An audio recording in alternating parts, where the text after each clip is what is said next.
I bought a Roomba this year. That's a big purchase for me. I bought a Roomba. I don't have time to vacuum my place anymore, so I bought a Roomba. What I do now is I sit on the sofa and I watch the Roomba vacuum my apartment and I criticize what kind of job it's doing. It's password protected too. Thank God we got a strong password on that Roomba. We don't want the Russians hacking in, cleaning up my apartment while I'm out of town. I get home after a long trip. Who's been cleaning in here? This is suspicious. You gotta be careful, man. First they hack the Roomba, next thing you know, they're in the blender making daiquiris no one can enjoy.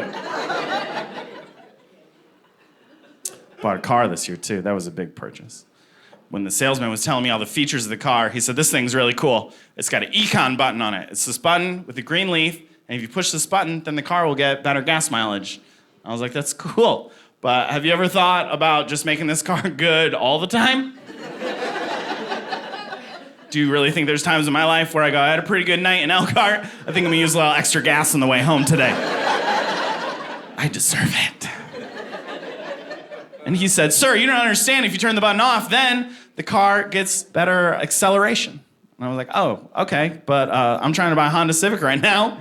You think I'm gonna drag race this thing? I think some kids are gonna pull up next to me at a red light, just talking trash, like, hey, old man, you wanna race or are you a chicken? And I'll be like, you punks messed with the wrong old man today. I'm turning the econ button off.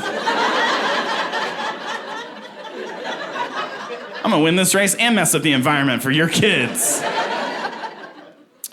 My apartment's great, but it's got thin walls. That's the one downside of where I live. I have very thin walls. I hear everything that happens in my neighbor's apartment. I assume that he hears everything that happens in my apartment. It's weird sometimes. The one upside is if I'm ever running low on something, I can just say, Alexa, order toilet paper.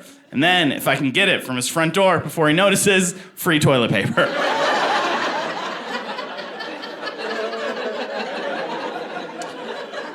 The downside is obviously no privacy. No privacy. I know everything about my neighbor. We never even met face to face. I know everything.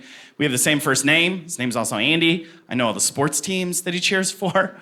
I know he had a friend over yesterday, and his friend asked him how his date went the previous evening. And he was not totally honest with his friend. I know that. His friend asked how the date went, and he goes, pretty good. We're just trying to see if we like each other or not. But I heard everything, and they like each other a couple times that night, would be my guess. I'm not a pervert. I'm not trying to listen to my neighbor have sex, but it's difficult to ignore sex noises. It's impossible to ignore them if the woman is calling out your name. I heard her say, Andy, keep going. And I was just like, I was done a while ago, sweetheart. Alexa, order wet wipes.